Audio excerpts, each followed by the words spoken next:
Hello नमस्कार दोस्तों, मेरे यूट्यूब चैनल पे आप सभी का स्वागत है। जहाँ पे हम देखते हैं कि आर्यन जो होता है वो अभीरा से गुस्सा रहता है, बट अभीरा यहाँ को नहीं पता रहता। वो बोलती है कि एसोसिएशन ने कितना अच्छा डेकोरेशन, बट आर्यन वहाँ पे इग्नोर करके चला जाता है।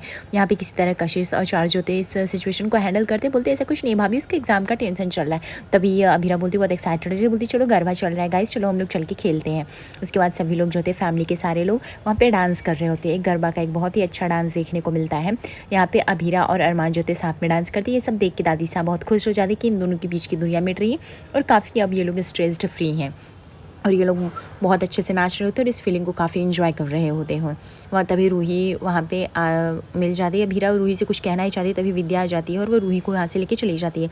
अभीरा फिर से टेंस्ड और सैड हो जाती है। वो बोलती है कि पता नहीं क्यों हमेशा मेरे साथ ऐसा होता है, मैं कुछ कहना ही चाहती हूँ कि रूही कभी रुकती ही नहीं ना, सुनती नहीं। तभी अरमान जो होता है वो अभीरा को वहाँ से पकड़ के लेके चला जाता है और एक जगह पे लेके जाके उसको किस करने लगता है। फिर अभीरा जो होती है शर्मा जाती है, वो वहाँ से जाने लगती है। फिर अरमान जो होता है वो उसको पकड़ लेता है। वो बोलता है कि नहीं अभीरा, ये भी हमारा टाइम है और तुम इस तरह से नहीं जा सकती हो।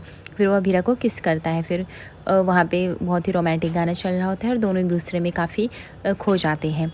यहाँ दूसरी तरफ देखते जो गुंडा रहता है वह मनोज की तरफ बार बार देख रहा होता है और वह बोलता है कि हाँ अभी तो नहीं मिल रही है, लेकिन वो जैसे मिलेगी मैं उसका काम तमाम कर दूँगा। और यहाँ पे दादी साहब रहती हैं। तभी मनोज जाता है स्टेज पे। वो बोलता है कि मैं एक अनाउंसमेंट करना चाहता हूँ और इस फंक्शन के बीच थोड़े डिस्टर्बेंस के लिए माफ़ी चाहता हूँ।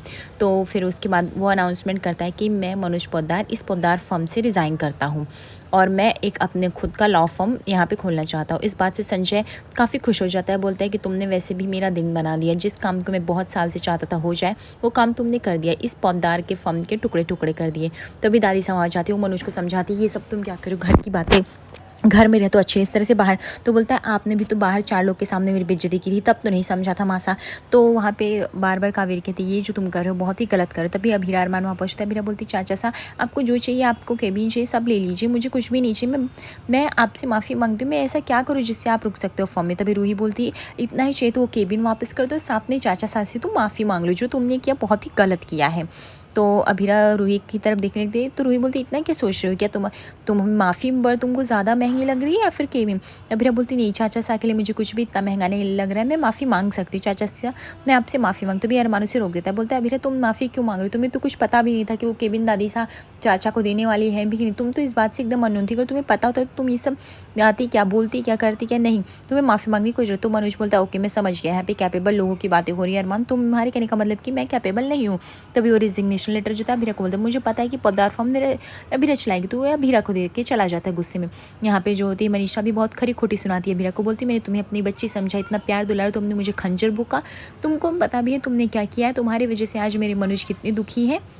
मैंने तुम्हारा क्या किया, हमेशा जेठानी ने मुझसे मना किया तुमसे बात ना करें तुम्हारे साथ, लेकिन हमेशा तुम मेरी। तभी मासा जो होती है वो भड़क जाती है। वो बोलती है कि मनीषा तुम्हें पता है तुम क्या बक बक रही हो, पहले मुझे लगता था मेरी बड़ी बहू ही मूर्ख है, अब मुझे लगता है तुम मेरी छोटी बहू भी वैसी हो चुकी है।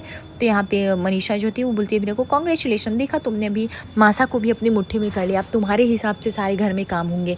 मासा इस बात से काफ़ी गुस्सा हो जाती है और यहाँ पे संजय इस बात का फ़ायदा उठा के रोहित को भड़का रहा था। देखा तुमने कैसे अरमान अभीरा सबके पत्ते कट कर रहे हैं, अब नेक्स्ट बारी हो सकता है तुम्हारी भी, तुम्हें बच के रहना पड़ेगा। मासा इतनी खफा हो जाती है। वो मनीषा को बोलती तुम्हारे अंदर इतना जहर घुला, मैं नहीं रुक सकती यहाँ पर। वो माशा गुस्से में जो होती है वो बाहर चली जाती है। तभी मासा की चीखने की आवाज़ आती है, सब लोग दौड़ के आते हैं। अभीरा देखती है कि मासा काफ़ी जख्मी हो रही थी और काफ़ी ब्लड निकल चुका होता है। वो तभी देखती है कि गुंडा जो रहता है वो नाइफ घोप के वो जा रहा होता है। यहाँ पे अभीरा और सभी लोग जो होते हैं मासा को किसी तरह लेकर हॉस्पिटल पहुँचते हैं। अभीरा कहती है कि आप बहुत ही ब्रेव हो दादी माँ, मुझे पता है आपको कुछ नहीं होगा, आप जल्दी ठीक हो जाओगे। यहाँ पे दादी से कहती है अरमान से अरमान तुम जल्दी से वसीयत के पेपर लेके आओ, क्योंकि यहाँ पे और जैसे ही वसीयत के पेपर का नाम देती है यहाँ पे संजय और सभी लोगों के होश उड़ जाते हैं।